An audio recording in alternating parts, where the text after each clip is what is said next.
आज का हमारा टॉपिक है कल्पेबल होमिसाइड एंड मर्डर, यानी IPC section 299 and 300 and culpable homicide और मर्डर में क्या डिफरेंस है, ये आज हम जानेंगे।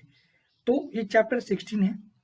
ये बात क्या करता है? Offence affecting the human body, कोई ऐसा अपराध जो ह्यूमन मतलब मानव शरीर को इफेक्ट करता हो, उसी में एक पार्ट है ऑफेंस इफेक्टिंग लाइफ। कोई ऐसा अपराध जो मानव जीवन पर प्रभाव डाले, ये है एक इसका पार्ट। ये ऑफेंस इफेक्टिंग लाइफ के अंदर आता है 299, 300 और फर्दर हम आगे जानेंगे। आज का टॉपिक हमारा है 299 और 300। क्या क्या जानेंगे हम कि कल्पेबल होमिसाइड क्या होता है विथ इलस्ट्रेशन, एंड 300 क्या होता है यानी मर्डर क्या होता है विथ इलस्ट्रेशन, और difference between culpable homicide and murder, और when culpable homicide amounts to murder और when culpable homicide not amounts to murder. ठीक, ये आज का हमारा टॉपिक रहेगा और बहुत डिटेल में रहेगा क्योंकि बहुत इंपॉर्टेंट है ये। 299 culpable homicide, whoever causes death by doing an act with the intention of causing death or with intention of causing such bodily injury as is likely to cause death or with the knowledge that he is likely by such acts to cause death commit the offense of culpable homicide। यहाँ पर तीन चीजें हैं। पहला है act, कोई act आपने किया। दूसरा है इंटेंशन, इंटेंशन के साथ, किस इंटेंशन के साथ? किसी को मारने की इंटेंशन के साथ। कोई ऐसा एक्ट करना इस इंटेंशन के साथ कि आगे वाला व्यक्ति मर जाए, और आगे वाला व्यक्ति मर जाता है। ठीक, और सेकंड देखिए, यहां पर भी इंटेंशन है of causing such bodily injury. ठीक है, इंजरी ऊपर क्या था कि डेथ कॉज करना था, आपका इंटेंशन ही था उसको जान से मारते, पर यहां पर आपका इंटेंशन क्या है? बॉडीली इंजरी पहुंचाना, और उस इंजरी के कारण वो व्यक्ति मर जाता है।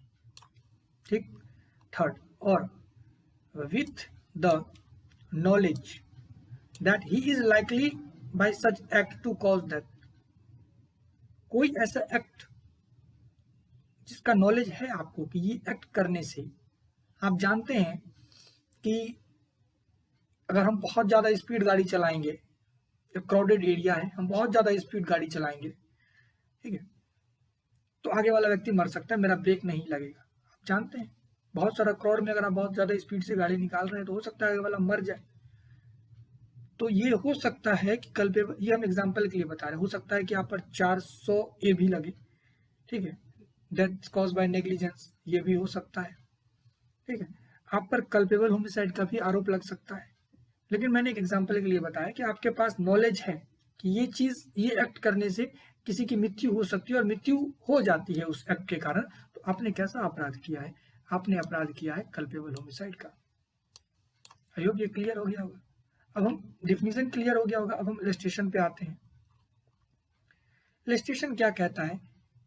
हम थोड़ा इंग्लिश स्पीड में पढ़ते हैं, आप मेरे हिंदी पर ध्यान दीजिए। A is stick and trap over a pit with the intention of thereby causing death, or with the knowledge that that is likely to be thereby caused death, believing the ground to be firm, tends on it, fall in and is killed, as A has committed the offense of culpable homicide। इसमें कहा जा रहा है कि एक व्यक्ति है जिसका नाम ए है, वो एक गड्ढे पर स्टिक और घास फूस बिछा देता है। ठीक है, किस इंटेंशन के साथ? जो हमने पहले में ही पढ़ा था, कॉजिंग डेथ, उसका इंटेंशन क्या है? आगे वाले को मार देना। ठीक है, उस नॉलेज के साथ, उसको ये नॉलेज भी है कि ये जो एक्ट वो करने जा रहा है उससे जो व्यक्ति है वो मर जाएगा। ठीक है, अब जेड क्या करता है? जेड उस रास्ते से जाता है जिस रास्ते पर ए ने वो गड्ढे पर बिछा दिया है, मतलब गड्ढे को एकदम फ्रेश कर दिया है स्टिक से, घास फूस देके कि पता ना चले कि यहाँ गड्ढा है। अब जेड क्या करता है? जेड ये बिलीव करता है कि ये जो रोड है वो सीधा है, मतलब कि प्लेन है, एकदम जाने लायक है। वो जाता है और जाने से क्या होता है कि वो गिर जाता है और मर जाता है। गिर भी गया, मर भी गया। अब क्या होगा? तो ये जो ऑफेंस ए ने किया है, जिसने वो पत्ता और डंडा वंडा बिछाया था, ठीक है, उसने कौन सा ऑफेंस किया? उसने कल्पेबल होमिसाइड का ऑफेंस कर दिया।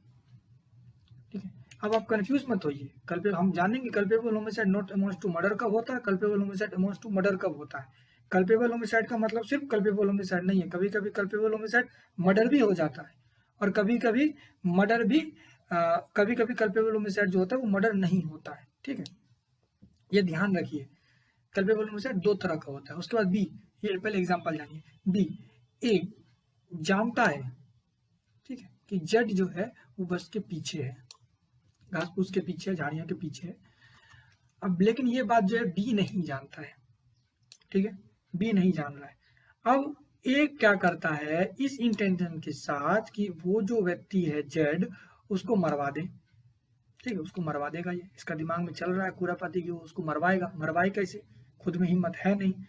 तो अब ये क्या करे, बी को इंड्यूस करता है, बी को उकसाता है, बी को अपने माया जाल में फंसाता है और कहता है कि इस बस की तरफ तुम फायर कर दो, झाड़ियों की तरफ फायर करो। तो वो क्या करता है, बी उसके बहकावे में आके फायर कर देता है। और जब बी फायर करता है तो जेड मर जाता है, क्योंकि जेड तो उसके पीछे था। ये ए को मालूम था, बी को तो मालूम था नहीं, वो बेचारा मर गया। अब अगर मर गया तो बी में b guilty of no offence, हो सकता है कि बी ने कोई अपराध ना किया हो, लेकिन ए जो ए है उसने जो ऑफेंस किया है वो ऑफेंस है कल्पेबल होमिसाइड का। अब बताइए कि कल्पेबल होमिसाइड का ऑफेंस इसने कैसे किया। क्योंकि हमने पहले पढ़ा है इंटेंशन, चाहे आप 300 पढ़ेंगे मर्डर या कल्पेबल होमिसाइड, इंटेंशन एसेंशियल है। यहाँ पर ए का इंटेंशन था उसको मरवाना, चाहे उसने कुछ किया ना किया, इंड्यूस तो किया, लेकिन ए ने उसको मरवा दिया, ठीक है। तो ए पर कल्पेबल होमिसाइड का चार्ज लगेगा, लेकिन बी पर नहीं लगेगा, क्योंकि बी का कोई इंटेंशन ही नहीं था। आई होप ये क्लियर हो गया होगा। उसके बाद सी पर आइए। A by shooting at a fowl with intent to kill and steal it. इसमें कहा जा रहा है कि ए इस इंटेंट के साथ फायर करता है कि जो फॉल है, चिड़िया है, उसको मार देगा और उसको वहां से लेके चल जाएगा। अब चोर मतलब गोली चलाता है, गोली चलाने के बाद उसका इंटेंशन तो था इसको मारना, फॉल को, लेकिन वो मार देता है कि बी को, बी मर जाता है जो कि उस झाड़ी के पीछे था। अब बी मर गया। तो अब क्या होगा कि ए को तो मालूम नहीं था कि जो बी वहां है, उस झाड़ी के पीछे है, बस के पीछे है।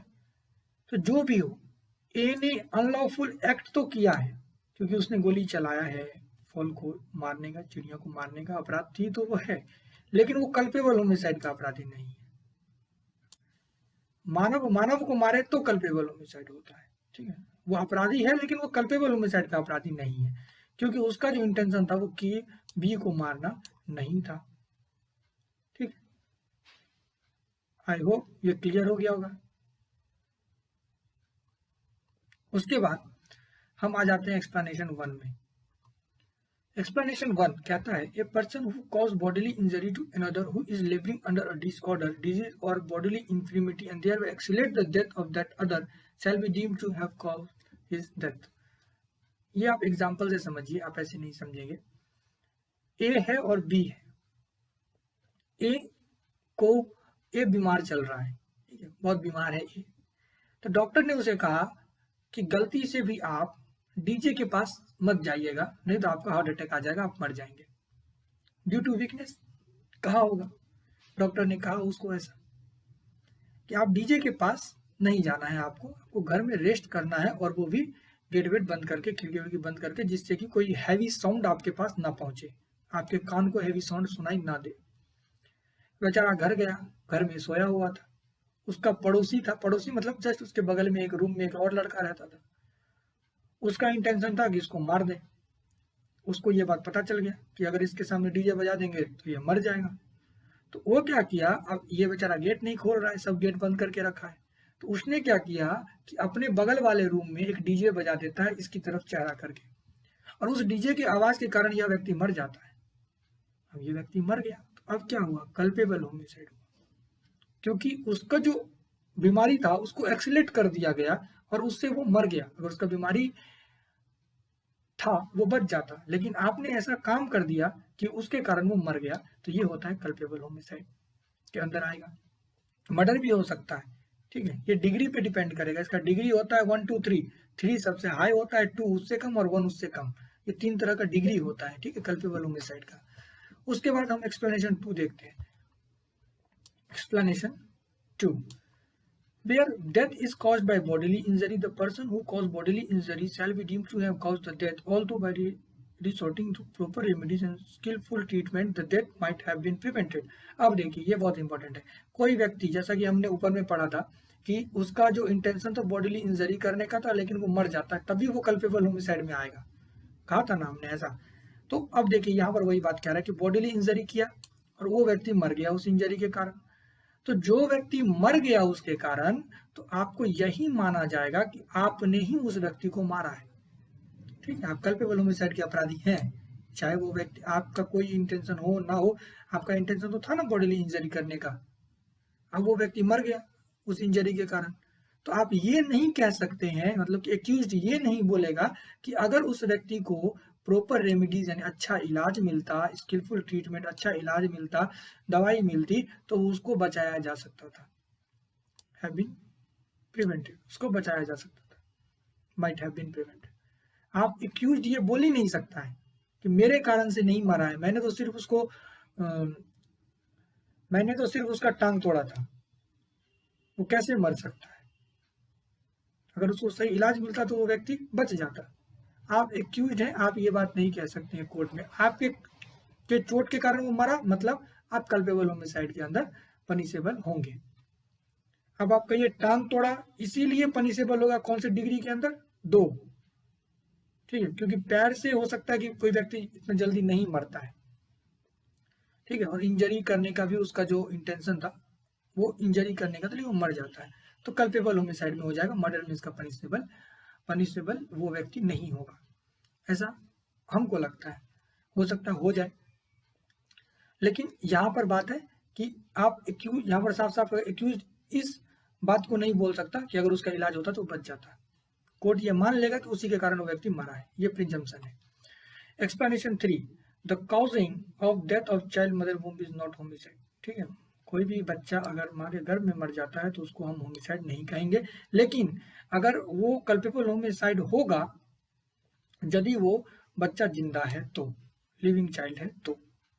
अब लिविंग चाइल्ड कैसा? If any part of that child has been brought forth, कोई उसका पार्ट जो है वो बाहर आ चुका है, हाथ हो, पैर हो, कुछ भी हो जो बाहर आ चुका है, चाहे वो बच्चा सांस ले या ना ले। अगर आपने कोई गड़बड़ी की है, अगर वो बच्चा बाहर अभी आया, कंप्लीटली नहीं आया है, लेकिन आधा चीरा आ गया, कोई हाथ आ गया, उंगली आ गया, पैर आ गया, मतलब बच्चा बन चुका है, तो आप पर कल्पेबल होमिसाइड का चार्ज लगेगा। आई होप ये भी क्लियर हो गया होगा एक्सप्लेनेशन 3। अब हम जानेंगे मर्डर। ठीक है, तब हम जानेंगे दोनों में डिफरेंस। आपने कल्पेबल होमिसाइड का इलस्ट्रेशन तो पढ़ लिया होगा अच्छे से, नहीं पढ़ा होगा तब आप अभी पहले पूरा वीडियो देख लीजिए और फिर दोनों के इलस्ट्रेशन ही पढ़िए, इलस्ट्रेशन में ही सब कुछ दिया हुआ है। आइए तो देखते हैं फिर मर्डर क्या होता है। आईपीसी सेक्शन 300 को आप पढ़ लेते हैं। Accept in the case here and after accepted culpable homicide is murder. इसमें कहा जा रहा है कि अब ये एक्सेप्टेड कहाँ है, हियर एंड आफ्टर के बाद ये 5 एक्सेप्शंस हैं जो हम नीचे पढ़ेंगे। 5 एक्सेप्शंस को छोड़कर जो इसमें दिया गया है आईपीसी की सेक्शन 300 में, उस 5 एक्सेप्शंस को छोड़कर बाकी जो भी परिस्थितियां हैं जो हम 1, 2, 3, 4 में पढ़ेंगे वो सब मर्डर है। ठीक है, वो 5 एक्सेप्शंस भी जानेंगे। अब हम पढ़ते हैं clause 1। If the act by which the death is caused is done with the intention of causing death, आप कोई ऐसा एक्ट करते हैं इसी इंटेंशन के साथ कि आगे वाला व्यक्ति मर जाए, और आपके एक्ट के कारण वो व्यक्ति मर जाता है, आपको मालूम था कि ऐसा एक्ट करेंगे तो मर ही जाएगा, आपको मारने का आशय था, आपने उसे मार दिया, तो सीधा ये 300 के अंदर आएगा, मर्डर हो गया ये। Second, if it is done with the intention of causing such bodily injury as the offender knows to likely to cause the death of the person to whom the harm is caused। ये थोड़ा hard है word. इसमें कहा जा रहा है कि आपको मालूम है कि कोई व्यक्ति है जो कोई बीमारी है, उसको बीमारी नहीं है, कोई इंजरी है, उसको बीमारी भी कह सकते हैं, कोई इंजरी है उसको, आपको ये मालूम है, और आपको मालूम है कि इस इंजरी के कारण अगर हम इसको कुछ कर देते हैं तो यह व्यक्ति मर जाएगा। मान के चलिए अगर उसका कोई इन्फेक्शन है, ठीक है, कोई इन्फेक्शन है उसका, और उसमें कहा गया है कि नमकीन पानी नहीं पीना है, यानी कि शरबत नहीं पीना है। फॉर एग्जाम्पल कोई उसको इंजरी है, कोई इन्फेक्शन है, उसमें कहा जा रहा है, उसको मना किया गया है कि अगर आप शरबत पी लेते हैं तो आप मर जाएंगे। ये जो ऑफेंडर है, जो ऑफेंडर मान के चलिए उसका पड़ोसी है, उसको मालूम है, वो क्या करता है, उसको बताता नहीं है कि ये शरबत है, वो उसे पानी मांगता है और ऑफेंडर उसको शरबत पिला देता है और वो मर जाता है। यानी पड़ोसी ने उसको शरबत पिला दिया, वो मर गया। अब तो ऑफेंडर को यानी पड़ोसी को तो ये तो मालूम था कि यह व्यक्ति शरबत पीने से मर जाएगा, क्योंकि ये इसको एक इन्फेक्शन है जिसमें शरबत मना है। वो व्यक्ति मर जाता है, वो मर जाता है तो आप उसको क्या कहेंगे, कल्पेबल होमिसाइड नहीं कहेंगे, उसको कहेंगे मर्डर। वो मर्डर के अंदर आ जाएगा, क्योंकि आपको मालूम था कि यह व्यक्ति मर जाएगा, इसीलिए आपने जानबूझ के उसको शरबत पिला दिया। ठीक है। उसके बाद third, if it is done with the intention of causing bodily injury to any person and the bodily injury intent to be inflicted is sufficient in the ordinary course of nature to cause death। इसमें कहा जा रहा है कोई भी ऐसा bodily injury देना, कोई इतना खतरनाक उसको आप चोट पहुंचा रहे हैं, जिस चोट के कारण, जिस बॉडी इंजरी के कारण या कोई व्यक्ति ऑर्डिनरी कोर्स में नेचर में वो मर जाता है। फॉर एग्जांपल जानिए, आप किसी को एक तलवार लेते हैं और तलवार से मार देते हैं, आपको मालूम है कि ये तलवार से अगर हम किसी के गर्दन पे मार दें, उसका नस कट जाएगा, तो 100% चांस है कि वो मर जाएगा, चांस है वो मर जाएगा, नेचुरली वो व्यक्ति मर जाएगा। अब हो सकता है 1% है कि वो बच जाए, लेकिन 99.9% चांस है कि वो मर जाएगा, उसका गला कट चुका है, वो मर जाएगा। तो इसको भी हम ये नहीं कह सकते कि ये मर्डर नहीं है, ये मर्डर है, क्योंकि आपने ऐसा उसको घाव दिया है, जो घाव इतना तेज है, इतना बड़ा है कि दुनिया जानता है, सिर्फ आप ही नहीं जान रहे थे। अगर किसी को भी आप बोलेंगे तो वो समझ जाएगा कि ये किस आशय से किया गया है, किसी व्यक्ति को मारने के ही आशय से किया गया है। आप पर मर्डर का चार्ज बैठेगा। अगर आप किसी को चाकू मार देते हैं पेट में और आप कहेंगे कि चाकू मारने से कोई मरता थोड़ी है, ऐसा अगर आप एक्यूज देते हैं वहां पर, तो ये नहीं चलेगा, आप पर मर्डर का चार्ज लगेगा। उसके बाद फोर्थ है, if the person committing the act knows that it is so immediately dangerous that it must in all probability cause death or such bodily injury as is likely to cause death and commits such act without any excuse for incurring the risk of causing death or such injury as aforesaid। इसमें कहा जा रहा है, इसको ध्यान से समझिएगा, इसमें कहा जा रहा है कि कोई व्यक्ति बिना मतलब का, ठीक है, कोई व्यक्ति कोई ऐसा एक्ट करता है बहुत डेंजरस, जो कि बहुत डेंजर है, और वो 100% चांस है कि कोई जो डेथ है आगे वाले का वो हो सकता है। जरूरी वो कोई टारगेटेड डेथ नहीं है, लेकिन आप कोई ऐसा एक्ट करते हैं जिससे ये मालूम है कि मृत्यु हो सकती है, ठीक है, या कोई ऐसा उसको इंजरी हो जाएगा जिस इंजरी के कारण वो मर जाएगा। ठीक है, अगर आप बिना किसी कारण के ऐसा काम करते हैं, ठीक है, चाहे आपका कोई टारगेट हो या ना हो, आपका कोई मतलब हो या ना हो, ठीक है, लेकिन अगर आप ऐसा काम करते हैं तो आप पर मर्डर का चार्ज बैठेगा। फॉर एग्जांपल आप जान लीजिए, जहां क्लियर नहीं होगा वहां हम एग्जांपल बताएंगे। अब इसका एक एग्जांपल है, आप मान के चलिए, ये क्वेश्चन भी आया था इस बार एक पीएसयू कंपनीज में, कि एक व्यक्ति है वो गोली चलाता है, ठीक है, ऐसे ही बिना मतलब का मूड हो गया उसका, ठीक है, एक भीड़ आ रहा है, उस भीड़ पे वो गोली चला दिया। अब वो गोली चला दिया तो वो गोली, अब ये तो अब उसका कोई टारगेट नहीं था कि इस फलाने व्यक्ति को मुझे मारना है, उस आशय से उसने गोली नहीं चलाया, बिना मतलब का चला दिया। अब वो गोली चलाया, वो व्यक्ति मर गया, कोई एक व्यक्ति को गोली लग गया, तो अब आप क्या कहेंगे, इसको कल्पेबल होमिसाइड कहेंगे या मर्डर कहेंगे? इसको मर्डर कहेंगे, क्योंकि आपने जो एक्ट किया वो इतना खतरनाक था, ये सबको मालूम था कि गोली चलने से किसी की मृत्यु हो सकती है और मृत्यु हो गई, या गोली लगने से अगर कोई इंजर भी होता है तो भी हो सकता है कि उस इंजरी के कारण उसकी मृत्यु हो जाए। आपको ये मालूम था, गोली तो सब जानते हैं, गोली क्यों चलाता है आदमी, किसी को मारने के लिए। 100% है कि गोली चलेगा तो किसी को लगेगा तो वो मर जाएगा, इसीलिए आप पर मर्डर का चार्ज बैठेगा। आप ये नहीं कह सकते कि मेरा इंटेंशन नहीं था, हमने तो ऐसे ही चला दिया, किसी को लग गया तो मैं क्या करूं, ये नहीं बोल सकते आप, क्योंकि आपने एक्ट ही ऐसा किया है जो खुद में इतना गंभीर है कि उस एक्ट के कारण कोई ना कोई मरेगा, ये तय था। ठीक है, तो समझ गए होंगे फोर्थ क्या कहता है। आई होप 1 2 3 4 क्लियर हो गया होगा। अब हम इलस्ट्रेशन पे आते हैं। देखिए कब मर्डर होगा, एक तो सिंपल है, A shoot Z with the intention killing him, Z dies in consequences, A commit murder. A Z पर गोली चलाता है इस आशय से कि जेड को मार देना है, जेड मर जाता है, तो ये हो गया मर्डर। ए ने क्या किया, मर्डर कमिट कर दिया। बी, ए नोइंग, अब देखिए यहाँ पर बता रहा है ए जो है वो जानता है कि जो जेड जो है ये कोई डिजीज से ग्रसित है, कोई बीमारी है उसको, उस पर अगर उसको हम एक ब्लो कर दें, मतलब मार दें, तो वो उसका डेथ कॉज हो जाएगा। ठीक है, तो वो क्या करता है, उस पर स्ट्राइक मतलब उसको मार देता है, किस इंटेंशन के साथ कि वो बॉडीली इंजरी हो जाए, और जेड जो है वो उस चोट के कारण मर जाता है। तो ये क्या होता है, गिल्टी ऑफ मर्डर। ठीक है। अब चाहे एक डंडे मारने से, एक चोट लगाने से ऑर्डिनरी कोर्स में कोई मरता या ना मरता, किसी को एक डंडा आप मार दें, वो व्यक्ति मरे या ना मरे, लेकिन आपको इस केस में ये मालूम है कि वो व्यक्ति किसी बीमारी से ग्रसित है, उसमें एक डंडा काफी है, एक स्ट्राइक काफी है उसको मारने के लिए, आपने मार दिया, वो मर गया। अब आप ये नहीं कह सकते हैं कोर्ट के अंदर कि एक डंडे से कौन मरता है। ठीक, ऑर्डिनरी कोर्स में तो एक डंडे से कोई नहीं मरेगा, हो सकता है उसके पेट में कोई बीमारी हो, उसके पैर में कोई बीमारी हो, और आपको ये मालूम है कि अगर इसको एक बार हम मार दें, चोट लगा दें, तो ये व्यक्ति मर जाएगा। ठीक है, और आपने वो कर दिया, आप पर मर्डर का चार्ज बैठेगा, चाहे वो व्यक्ति एक डंडे से मरता या ना मरता, कोई ऑर्डिनरी आदमी, हेल्दी आदमी, पर वो बीमार था ना, आपको मालूम था, तब आपने ऐसा कर दिया, तो आप पर मर्डर का चार्ज बैठेगा। ठीक है, और यही बात अगर आपको नहीं पता होता तो ये कल्पेबल होमिसाइड हो जाता, ये मर्डर नहीं होता। ठीक है, उसके बाद आइए C, A intentionally, A intentionally gives Z a shortcut or club won't sufficient to cause the death of man in the ordinary course of nature। अब यहां पर क्या है, ए क्या करता है, ये कहां गया, ए क्या करता है, जेड को ये काटने वाला देता है। ठीक है, जिससे कि एक ऑर्डिनरी कोर्स में, सब जानता है कि अगर किसी को तलवार से या टेंगाड़ी बोला जाता है हम लोगों में, अगर उससे हम किसी को मार दें तो व्यक्ति मर जाएगा, ऑर्डिनरी कोर्स में मर जाएगा। ठीक है, और जेड मर जाता है। ठीक है, ये क्या करता है, जेड को ऐसा घाव दे देता है, ऐसे मतलब तलवार से एक कट दे देता है, या फिर टेंगाड़ी बोला जाता है हम लोगों में, टेंगाड़ी पगड़िया, किसी भी कटीले चीज से उसको काट देता है।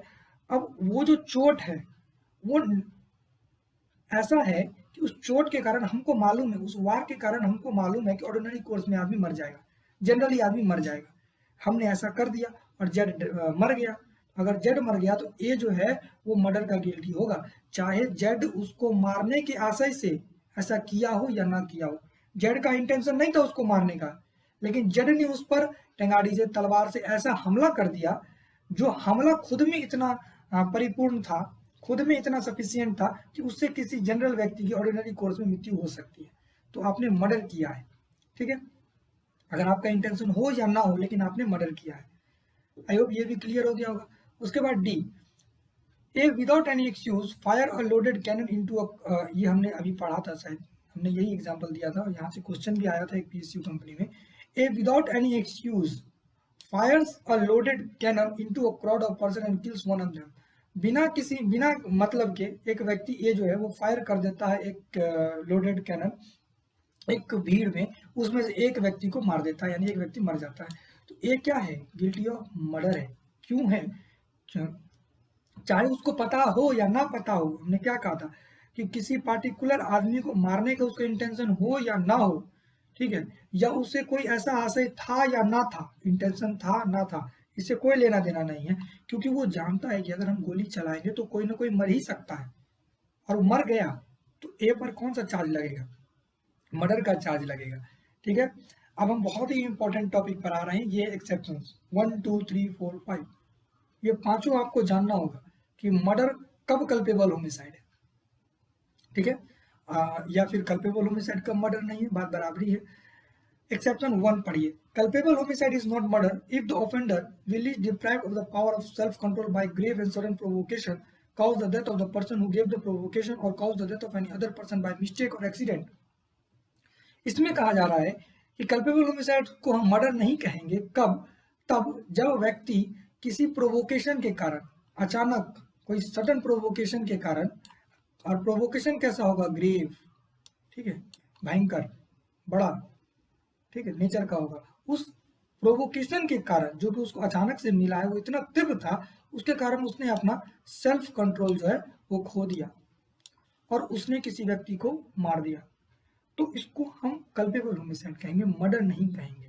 ठीक है, चाहे तो उस व्यक्ति को मार दिया जिसने उसको प्रोवोकेशन दिया, ठीक है, वो गिव द प्रोवोकेशन, जिसने उसको प्रोवोक किया उसको मार दिया, या फिर उसके चक्कर में किसी दूसरे को मार दिया, लेकिन दूसरे को मार तो दिया दूसरे को मार तो दिया लेकिन बाय मिस्टेक और एक्सीडेंट, जानबूझकर नहीं, इसको आप बार बार याद रखिएगा, बाय मिस्टेक और एक्सीडेंट। किसी दूसरे व्यक्ति को अगर मारा है तो वो मिस्टेक से या एक्सीडेंट के कारण मरा होना चाहिए। अगर बाय मिस्टेक और एक्सीडेंट नहीं है, जानबूझकर आपने, जिसने आपको प्रोवोक किया उसको छोड़कर आपने किसी दूसरे को मार दिया है, तो फिर आप पर मर्डर का चार्ज लगेगा। ठीक है, ये एक्सेप्शन आप याद रखिए कि अगर सडन प्रोवोकेशन के कारण आप किसी की मृत्यु कारित कर देते हैं, किसी की मृत्यु हो जाती है, आप किसी का मर्डर कर देते हैं, तो आप इस एक्सेप्शन के अंदर आएंगे। लेकिन ये एक्सेप्शन जो है वो उसका भी वो भी डिपेंड करता है कुछ सब्जेक्ट्स पर। ठीक है, उस सब्जेक्ट को हम पढ़ते हैं। पहला है कि that the provocation is not sought or voluntarily provoked by the offender as an excuse for killing or doing harm to any person. अब ये प्रोवोकेशन जो है, आप मान के चलिए आप किसी व्यक्ति को खुद ही प्रोवोक कर रहे हैं कि तू हमको प्रोवोक कर। ठीक है, मान के चलिए आपका एक दोस्त है, आपने उसको गाली दिया, उसने भी आपको गाली दिया, आप प्रोवोक हो गए। इसका मतलब है कि आपने गाली दिया तो बहुत अच्छा, उसने दे दिया तो आप प्रोवोक हो गए। ये नहीं होना चाहिए। इस तरीके का जो सडन प्रोवोकेशन है वो कल्पेबल होमिसाइड नहीं होगा, वो मर्डर हो जाएगा। ठीक है, आप किसी को वॉलंटरी ऐसा प्रोवोक करवाते हैं खुद को, इसलिए कि आप उस व्यक्ति को मार देंगे और आप बोलेंगे कि नहीं हम सडन प्रोवोकेशन के अंदर आ गए। ये नहीं होगा, आपका वहां पर कोई रोल नहीं होना चाहिए। आई होप ये क्लियर हो गया होगा। ठीक है, तो आप किसी दूसरे व्यक्ति को जानबूझकर ऐसा हिंट ना दें कि वो आपको प्रोवोक करे और तब आप उसको मार दें, ये नहीं होना चाहिए। आप बिल्कुल इनोसेंट होने चाहिए, तभी आपको इस एक्सेप्शन का लाभ मिलेगा।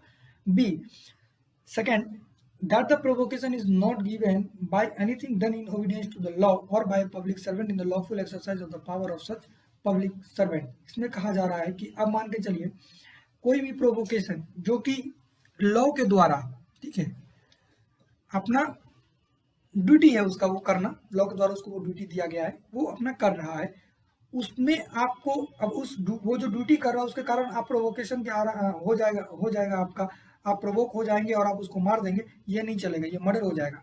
ठीक है, या फिर कोई पब्लिक सर्वेंट जो है जो कि अपना पावर एक्सरसाइज कर रहा है। ठीक है, अब आप कहेंगे, आपको गुस्सा आ जाएगा, आप उसको मार देंगे, और कहेंगे हमको सडनली ये प्रोवोक कर दिया इसलिए हम गुस्सा आ गया हम मार दिए, ये भी नहीं चलेगा, ये भी मर्डर हो जाएगा। ठीक है, एक्सेप्शंस है, सडन प्रोवोकेशन में एक्सेप्शंस है, लेकिन एक्सेप्शंस का भी ये एक्सेप्शंस है जो अभी हम पढ़ रहे हैं। पहला आपने जान लिया कि अगर आप किसी को उकसाते हैं तब वो आपको उकसाता है, आप उसको मार देते हैं तो मर्डर हो जाएगा। सेकंड, आप जान गए, एग्जांपल जानिए कि कोई पुलिस ऑफिसर है वो आपको अरेस्ट करने आ रहा है। ठीक है, या कोई मजिस्ट्रेट है वो आपको उम्र कैद की सजा सुना रहा है। अब आप कहेंगे चलो हमको उम्र कैद का सजा सुना दिया, इसको तो मार देंगे, आप मार देते हैं, ये मर्डर हो जाएगा। ये नहीं होगा कि आपको सजा सुनाया, आप सडन प्रोवोक हो गए, आप मार दिए, क्योंकि यहाँ पर तो लॉफुल ड्यूटी था ना उसका। या पुलिस आपको अरेस्ट करने आया, आपको वारंट दिखा रहा है, सबूत दिखा रहा है, आप बोले हमको अरेस्ट करेगा, उसको मार दिया, आप बोलेंगे हमको अरेस्ट करने आया, हम गुस्सा आया, मार दिया, लेकिन ये नहीं चलेगा। ठीक है, ये एक्सेप्शंस का भी एक्सेप्शंस है, याद रखिए इसको। सेकंड है, सेकंड हमने पढ़ लिया। थर्ड है that the provocation is not given by anything done in the lawful exercise of the right of private defense। अब अगर आप जैसे कि आप प्राइवेट डिफेंस का इस्तेमाल कर रहे हैं और आपके प्राइवेट डिफेंस के कारण अगले को गुस्सा आ गया, अगले ने आपको मार दिया, तो उस पर मर्डर का चार्ज बैठेगा, ना कि कल्पेबल होमिसाइड का। अब आप कहेंगे क्यों? फॉर एग्जाम्पल आप जानिए, कोई व्यक्ति आया, एक डंडा लेके आया, आपको एक डंडा दिया, ठीक है, आपको चोट लगा, हो सकता है आप बर्दाश्त कर लिए हो, फिर आया, फिर आपको एक डंडा मार दिया, अब आपको लगा कि नहीं ये हमको मार देगा या ग्रीवियस हर्ट कर देगा, तो आप क्या करेंगे, उसको आपने उस डंडे को पकड़ लिया और उसको पकड़ लिया, खूब जोर से पकड़ लिया, डंडा छीन लिया, या एक दो मुक्का आपने भी उसको दे डाला। अब वो बोलेगा कि इसने मुझे दो मुक्का मारा, मुझे मेरा डंडा पकड़ लिया, इसीलिए हमको गुस्सा आ गया, इसीलिए हमने इसको मार दिया। नहीं, ये नहीं होगा, आपको उस पर मर्डर का चार्ज बैठेगा जिसने आपको डंडे से मारा है, क्योंकि आपने अपना बचाव किया है, आपने अपना प्राइवेट डिफेंस इस्तेमाल करने के कारण उसका डंडा पकड़ा है, उसको मुक्के से मारा है। आपने जो मारा वो तो आपने प्राइवेट डिफेंस में मारा, और उस प्राइवेट डिफेंस में जो आपने एक्ट किया उसके कारण अगर किसी को गुस्सा आ जाता है और वो आपको मार देता है तो उस पर मर्डर का चार्ज बैठेगा। ठीक है, आई होप ये भी क्लियर हो गया होगा। आप बोलेंगे कि हम बार बार क्यों दोहरा रहे हैं? इसीलिए दोहरा रहे हैं कि आप हमारा वीडियो देखकर कोई ऐसा उल्टा पुल्टा काम ना करें। ठीक है, इससे पहले भी हमने बनाया है वीडियो कि कब आप किसी की हत्या कर सकते हैं, हम आई बटन में दे देंगे, वहां से देख सकते हैं, उसके साथ ये वीडियो जरूर देखिएगा। ठीक है, कंफ्यूजन में आप कुछ गलत ना कर दें, इसीलिए मैं बार बार बता रहा हूँ। बाद में ब्लेम हम पर आ जाएगा कि आप वीडियो बनाए थे इसीलिए हमने इस वीडियो के कारण ही ऐसा किया है। तो उसके बाद सेकंड हमने पढ़ लिया, थर्ड भी हमने पढ़ लिया, ठीक है, कि अगर आप प्राइवेट डिफेंस कोई अपना प्राइवेट डिफेंस में कोई इस्तेमाल करता है और आप प्रोवोक होकर उसको मार देते हैं तो आप पर मर्डर का चार्ज बैठेगा। थर्ड भी हो गया। एक्सप्लेनेशन देखिए थर्ड का, where the provocation was gave and sudden enough to prevent the offense from amounting to murder is a question of fact। इसमें कहा जा रहा है जो भी आपको ग्रेव और सडन इनफ मतलब आपको जो अचानक से कोई सडन ऐसा गुस्सा आया था, कोई प्रोवोक किया गया था, ठीक है, उसमें ये देखा जाएगा कि यह मर्डर है कि नहीं है, ये क्वेश्चन ऑफ फैक्ट होगा, ठीक है, जरूर नहीं है, ये फैक्ट है, क्वेश्चन ऑफ फैक्ट है। अब जब कोर्ट में जाएंगे, ट्रायल कोर्ट में जाएंगे, तो इसी को देखा जाएगा कि ये मर्डर है कि कल्पेबल होमिसाइड है, ठीक है। आपका जो ग्रेव प्रोवोकेशन था वो किस कारण से आया था, ठीक है, जैसा कि हमने एक्सेप्शंस का भी एक्सेप्शंस पढ़ा, अभी हमने एक एक्सेप्शंस पढ़ा और उस एक्सेप्शंस का हमने 4 या 5 एक्सेप्शंस पढ़ा, ठीक है। उसके बाद हम आते हैं इलस्ट्रेशन। इलस्ट्रेशन हम पढ़ लेते हैं, ठीक है। Illustration A, under the influence of passion excited by a provocation given by Z intentionally kills by Z's child. This is a murder. समझ में नहीं आया, एक मिनट फिर से पढ़ते हैं इसको। A, under the influence of passion excited by a provocation given by Z intentionally kills Y Z's child। अच्छा, इसमें कहा जा रहा है कि A Z जो है वो प्रोवोक करता है किसको, A को, ठीक है, A को प्रोवोक करता है और A क्या करता है, Y को मार देता है। Y कौन है, वो Z का बच्चा है। प्रोवोक किसने किया था, ए को, जेड ने किया था। तो ए किसको मारता, जेड को मारता, लेकिन उसने जेड को ना मार के जेड के बच्चे को मार दिया जो कि वाई है।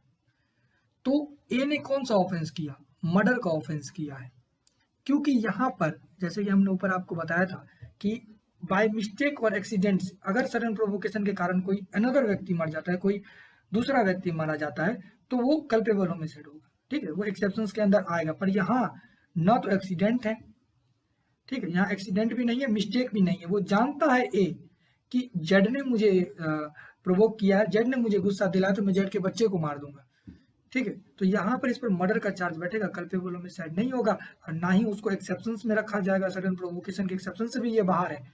आप अगर आपको गुस्सा आ रहा है तो आप उसी व्यक्ति को मारिए जिसने आपको प्रोवोक किया है, ठीक है, आप तीसरे व्यक्ति को मत मारिए जो उससे रिलेटेड ही नहीं है। बच्चा आपको थोड़ी प्रोवोक कर रहा था, आपने उसको मार दिया, अगर आपने उसको मार दिया है तो आप पर मर्डर का चार्ज बैठेगा। ये था पहला इलस्ट्रेशन। अब सेकंड इलस्ट्रेशन देखते हैं b. Y gives grave and sudden provocation to a. Y जो है वो ए को सडन और ग्रेव, ग्रेव मतलब थोड़ा भारी, थोड़ा ज्यादा वाला, खतरनाक, उसको प्रोवोकेशन देता है, किसको, ए को। तो ए क्या करता है, उसी प्रोवोकेशन पे वो वाई पर फायर कर देता है, ठीक है, वाई पर उसने फायर कर दिया। अब वाई पर जो फायर कर दिया, लेकिन ए जो है, ए ने तो फायर किया वाई पे, लेकिन ए का कोई इंटेंशन नहीं था कि वो जेड को मार दे। यहाँ पर थर्ड पर्सन है, जेड को मार दे, लेकिन जेड था वहां पर खड़ा, तो ए ने क्या किया, जेड को ही मार दिया। वो गोली जो था वो गलती से जेड को लग गया। तो अब यहाँ पर ए ने मर्डर कमिट नहीं किया है, यहाँ पर उसने कल्पेबल होमिसाइड जो है उसने कमिट कर दिया। अब आप पूछेंगे कि ऊपर वाले नीचे वाले में क्या अंतर था। अंतर यह था कि उसमें जिसने इसको प्रोवोक किया था, ए ने जेड को प्रोवोक किया था, ठीक है, तो सॉरी जेड ने ए को प्रोवोक किया था, तो ए ने जेड के बच्चे को मार दिया था, ठीक है, जिस बच्चे का वहां पर कोई दोस्त था नहीं, जानबूझ के मार दिया था। पर यहाँ पर क्या है, यहाँ पर भी थर्ड ही पर्सन मरा है, लेकिन यहाँ पर जो थर्ड पर्सन है, जो यहाँ पर एक्यूज है, उसको उसका इंटेंशन नहीं था थर्ड पर्सन को मारने के लिए, गलती से गोली थर्ड पर्सन को लग गया, इसीलिए यहाँ पर उसने कल्पेबल होमिसाइड का ही ऑफेंस किया है, मर्डर का ऑफेंस नहीं किया है। उसके बाद थर्ड देखते हैं C. A is lawfully arrested by Z. A Z के द्वारा अरेस्ट किया गया है। A is excited to sudden and violent passion by the arrest. अब ए को क्या हुआ कि गुस्सा आ गया उस अरेस्ट से अचानक, उसने जेड को मार दिया। अब जेड क्या था, जेड तो बेलिफ था, कह सकते हैं पुलिस ऑफिसर था जो अरेस्ट करने गया था। ये मर्डर होगा, ठीक है, ये मर्डर होगा। इसको हमने एक्सेप्शंस में भी पढ़ा था ना कि पब्लिक सर्वेंट के द्वारा अगर उसका ड्यूटी किया जा रहा है, ठीक है, तो आप ये नहीं कह सकते कि उसके हमको गुस्सा आ गया उस पब्लिक सर्वेंट पे, वो अपना ड्यूटी निभाने गया था ना भाई। आपको गुस्सा आ गया तो आप उस गुस्से को कंट्रोल करिए, लेकिन अगर आपको गुस्सा आ गया, आपने मार दिया, तो आपको एक्सेप्शंस में नहीं रखा जाएगा, आप पर किसका चार्ज लगेगा, मर्डर का चार्ज लगेगा। उसके बाद d, a appears as a witness before z, a magistrate, z says that he does not believe a word of a depositions. अब देखिए यहाँ पर क्या है कि जेड जो है, ए जो है वो एक विटनेस है जो कि जेड के कोर्ट में अपियर होता है। जेड क्या है? जेड मजिस्ट्रेट है। तो जेड ने कहा, मजिस्ट्रेट जी ने कहा कि ये जो बोल रहा है ना, ये जो गवाही दे रहा है, इस पर हमको भरोसा नहीं है, ये बेकार आदमी है, इस पर भरोसा नहीं है, इसके वर्डिंग्स पे हमको बिलीव नहीं है, भरोसा नहीं है। तो ए जो है इस बात से उसको गुस्सा आ गया। अब ए ने क्या किया, उस जेड को, उस मजिस्ट्रेट को मार दिया। अब मार दिया तो क्या हुआ? मर्डर हो गया, क्योंकि वो तो उनका ड्यूटी था ना, उनका तो ये डिसाइड करना ड्यूटी है कि कौन सच बोल रहा है, कौन गलत बोल रहा है। आपने कोर्ट में, आपको इन बातों से इतना गुस्सा आ गया कि आपने उन्हें मार दिया, आपने मर्डर कमिट कर दिया। और अगर आपने मजिस्ट्रेट का मर्डर कर दिया तो समझिए कि आपका उम्र कैद तो तय है, कि आपको उम्र कैद से नीचे की सजा नहीं मिलेगी। उसके बाद हम ई पे आते हैं। E, A attempt to pull जेड्स note, Z in exercise of right of private defence lays hold of A to prevent him from doing so. A क्या करता है? जेड का नोज घींचने का प्रयास करता है। जेड क्या करता है? As a private defence, human nature है, वो क्या करता है? ए को पकड़ लेता है ऐसा और रोकता है ऐसा करने से। तो ए को क्या होता है? अचानक से गुस्सा आ जाता है और वो जेड को मार देता है। ठीक है, तो ये मर्डर होगा, कल्पेबल होमिसाइड नहीं होगा, क्योंकि जो ए था, जो जेड था, उसने क्या किया था? अपना प्राइवेट डिफेंस के कारण उसको पकड़ा था। अब उस पकड़ने के कारण अगर उसको गुस्सा आ जाता है, वो किसी को मार देता है, तो फिर ये तो नहीं चलेगा, पर मर्डर ही का चार्ज चलेगा, बैठेगा। F, z strikes b, b is by this provocation excited to violent rage, a baby is intended to take advantage of B's rage and to cause him to kill. Jed puts a knife into the B's hand for the purpose. B kills Jed with the knife. Here B may have committed only culpable, but A is the guilty of murder. अब देखिए, Z क्या करता है? B को मारता है, ठीक है, स्ट्राइक मतलब मारता है। तो बी क्या करता है? बी को गुस्सा आ जाता है, तो बी क्या करता है? गुस्से के कारण वो वहां पे वो गुस्से में है, ठीक है। ये क्या करता है? जो वहां पर खड़ा हुआ है, उसका बी के साथ एक झगड़ा था, ठीक है। नहीं, बी के साथ झगड़ा नहीं था, वो बी के गुस्से का लाभ उठाना चाहता था, ठीक है, take advantage of b rage. वो ये क्या कर रहा था? बी के गुस्से का लाभ उठाना चाहता था और वो जेड को मरवाना चाहता था। तो अब क्या करता है? बी के हाथ में जो ये ए है, ए क्या करता है? बी के हाथ में एक चाकू दे देता है।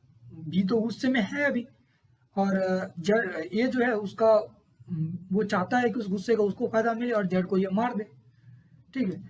तो चाकू दे दिया हाथ में बी का, बी ने क्या किया? जेड को उस चाकू से मार दिया। अब जब बी ने उसको चाकू में मार दिया, बी तो सडन प्रोवोकेशन में है, बी ने तो मार दिया। अब बी ने क्या किया? बी ने किया कल्पेबल होमिसाइड, क्योंकि वो गुस्से में था, वो मार दिया। पर ए जिसने उसको चाकू दिया वो हो गया मर्डर, क्योंकि जब उसका गुस्से का एडवांटेज लेने के लिए वो उसको चाकू देता है, वो जानता है इसके हाथ में चाकू देने से अगला व्यक्ति को ये मार देगा, मेरा काम बन जाएगा, तो उस पर मर्डर का चार्ज लग जाएगा, चाहे उसने कुछ किया हो या ना किया हो, लेकिन चाकू उसी ने दिया है, ठीक है। तो आई होप ये क्लियर हो गया होगा। अब हम एक्सेप्शन 5 है, एक्सेप्शन 2 में आते हैं। एक्सेप्शन 1 बड़ा लंबा था, exception 2, culpable homicide is not murder if the offender in the exercise in good faith of the right of private defense person if property exceed the power given to him by law and cause death of a person against whom he is exercising such a right of defense without premeditation and without any intention of doing more harm than is necessary for the purpose of such defense। इसमें एक simple सा बात कहा जा रहा है कि culpable homicide murder नहीं कहा जाएगा तब जब कोई व्यक्ति गुड फेथ में, मान के चलिए किसी का प्राइवेट डिफेंस, हमने फिर भी कहा कि कब आप किसी की हत्या कर सकते हैं, हम आई बटन में देंगे, आप वहां से देख सकते हैं। प्राइवेट डिफेंस में आपने अपने प्रॉपर्टी को बचाने के लिए अपना खुद के प्राइवेट डिफेंस में और प्रॉपर्टी के डिफेंस में आपने क्या किया? आपको जितना पावर दिया गया था, आप उस पावर से थोड़ा आगे निकल गए, ठीक है। आपका पावर था कि आप किसी को एक थप्पड़ मारे, आपने उसको एक घूसा वाइटल जगह पे मार दिया, मर गया। तो आप पर क्या होगा कि आपने थोड़ा सा अपना पावर जो था प्राइवेट डिफेंस का, प्रॉपर्टी को बचाने का, उसको थोड़ा सा एक्सीड कर दिया आपने, बिना इंटेंशन के। आपका इंटेंशन नहीं था कि उसको ज्यादा चोट लग जाए, आपको नहीं मालूम था कि इसका एक मुक्का लग जाएगा ब्रेन पे तो ये मर जाएगा, पर आपने उसको मार दिया, वो मर गया। तो ये मर्डर नहीं होगा, ये कल्पेबल होमिसाइड होगा। आई होप ये क्लियर हो गया होगा, ठीक है। क्योंकि आपके पास राइट था प्राइवेट डिफेंस का, आपने उसको एक्सीड कर दिया थोड़ा सा, और विदाउट इंटेंशन से, इंटेंशन नहीं था आपको उसको जान से मारने का, आपका सिर्फ अपने आप को बचाना था, लेकिन वो मर गया, तो आपने कल्पेबल होमिसाइड किया। ठीक है, सेम इलस्ट्रेशन भी वही है। उसके बाद exception 3, culpable homicide is not murder if the offender being a public servant or aiding a public servant acting for the advancement of public justice exceed the power given to him by law and cause death by doing an act which he in good faith believe to be lawful necessary for the due discharge of his duty, such public servant and without ill will towards the person whose death is caused। इसमें भी वही है कि public servant के द्वारा जितना उसको power दिया गया था, अगर उस पावर को वो एक्सीड कर दे गुड फेथ में, ये याद रखिएगा हमेशा कि गुड फेथ में होना चाहिए, इलविल नहीं होना चाहिए। ठीक है, उसका जो इंटेंशन है वो गलत नहीं होना चाहिए। वो क्या कर रहा था, अब कोई ड्यूटी निभा रहा है, अब कोई ड्यूटी निभा रहा है, अब मान के चलिए 4 आदमी डंडा लेके आ गया, 4 आदमी जो अपराधी है वो पुलिस की तरफ डंडा लेके आ रहा है, पुलिस चाहे तो उसके पैर पर गोली मार सकता है, लेकिन वो पैर पर गोली मारने के चक्कर में हो सकता है उसके पेट पे गोली लग गया। तो अब जब पेट पे गोली लग गया, पेट तो वाइटल पार्ट है, बेचारा मर गया। तो अगर वो मर गया तो पुलिस वाला कहेगा कि मार तो हम पैर ही पे रहे थे, लेकिन गलती उसके पेट पे लग गया। ठीक है, अगर उसके पेट पे गोली लग गया मतलब कि आपने एक्सीड कर दिया, जितना आपको पावर दिया गया था आपने उससे थोड़ा ज्यादा कर दिया, वो व्यक्ति मर गया। अगर वो व्यक्ति मर भी गया तो कोई दिक्कत नहीं, आप पे मर्डर का चार्ज नहीं लगे, खाली आपका इलविल नहीं होना चाहिए। ठीक है, आप गलत नियत से उसको जानबूझ के पेट में गोली ना मारे हो। ठीक है, या आपको लगा हो कि यह व्यक्ति मुझे बहुत ज्यादा ही नुकसान पहुंचा देगा, इसीलिए हमने उसे मार दिया। ठीक है, जो भी आप अपना एक्सक्यूज दें। ठीक है, अगर आप का जितना पावर है उससे थोड़ा आप एक्सीड कर जाते हैं और व्यक्ति मर जाता है तो भी आप पर कल्पेबल होमिसाइड का चार्ज लगेगा, मर्डर का चार्ज नहीं लगेगा। Exception number 4, culpable homicide is not murder if it is committed without premeditation in a sudden fight in the heat of passion upon a sudden quarrel and without the offenders having taken undue advantage or acted in a cruel or unusual manner। इसमें कहा जा रहा है कि culpable homicide murder तब नहीं होगा जब हम दो व्यक्ति में ऐसे ही झगड़ा हो गया, हीट ऑफ द मूवमेंट पे झगड़ा हो गया, बाताबाती हुआ, उसमें आपस में मार हो गया और कोई यहाँ पर एडवांटेज नहीं ले रहा है, कोई तीसरा व्यक्ति एडवांटेज नहीं ले, जैसे कि वहां पर वो दे दिया था चाकू हाथ में, कोई एडवांटेज नहीं है यहाँ पर। ठीक है, कोई एडवांटेज नहीं ले रहा है, वो दोनों ही लड़ा कटा, बात किया, झगड़ा किया और मर गया। ठीक है, एक मरा या दूसरा मरा, जो कोई भी मरा मर गया तो वो कल्पेबल होमिसाइड होगा, मर्डर नहीं होगा। एक्सप्लेनेशन में यहाँ पर सीधा लिखा गया है, it is immaterial in such a case which party offers the provocation और कमिट द फर्स्ट असल्ट। इसमें ये नहीं देखा जाएगा कि कौन व्यक्ति पहले प्रोवोक किया, कौन व्यक्ति पहले असल्ट किया, ये सब कुछ नहीं देखा जाएगा। दोनों में झगड़ा हुआ, दोनों में मार हुआ, दोनों में से एक आदमी मर गया या दोनों ही मर गया। ठीक है, कोई दिक्कत नहीं है, वो कल्पेबल होमिसाइड होगा, मर्डर नहीं होगा। Exception number 5, culpable homicide is not murder when the person whose death is caused being above the age of 18 years suffer death or take the risk of death with his own consent। ये एक तरह से बताया जाए तो ये suicide का बात कर रहा है। ठीक है, एक्सेप्शन नंबर 5, कल्पेबल होमिसाइड होगा, लेकिन मर्डर वो तब नहीं होगा जब कोई व्यक्ति 18 साल का है और कोई उसको प्रोवोकेशन देता है, कुछ भी करता है कि तुम मर जाओ, तो वो नदी में कूद के मर जाए।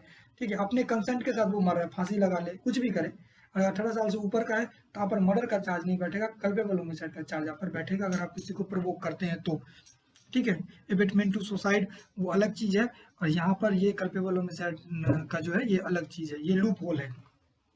ठीक है, अगर आप किसी व्यक्ति को प्रोवोक करते हैं कि सुसाइड कर लो, ये कर लो, वो कर लो, किसी को कुछ चारों को बात बोल देते हैं, वो जाके मर जाता है, तो उसमें आप क्या करेंगे?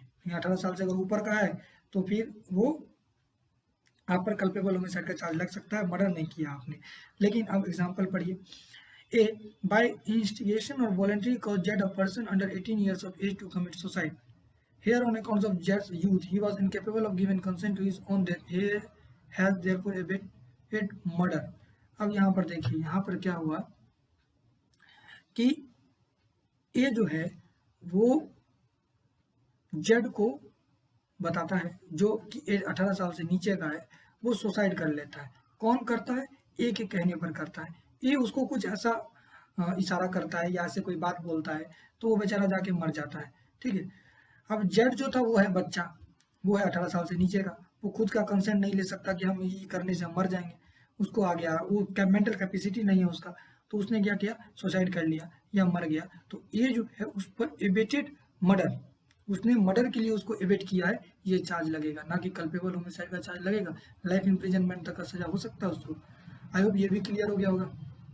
अब हमने 299 पढ़ा, 300 पढ़ा, अब हम जानेंगे कि दोनों में डिफरेंस क्या रहा।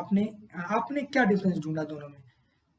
डिफरेंस पहला तो ये निकला कि कल्पेबल होमिसाइड का ही पार्ट मर्डर है, सबसे पहली बात, दोनों ज़्यादा डिफरेंस नहीं है।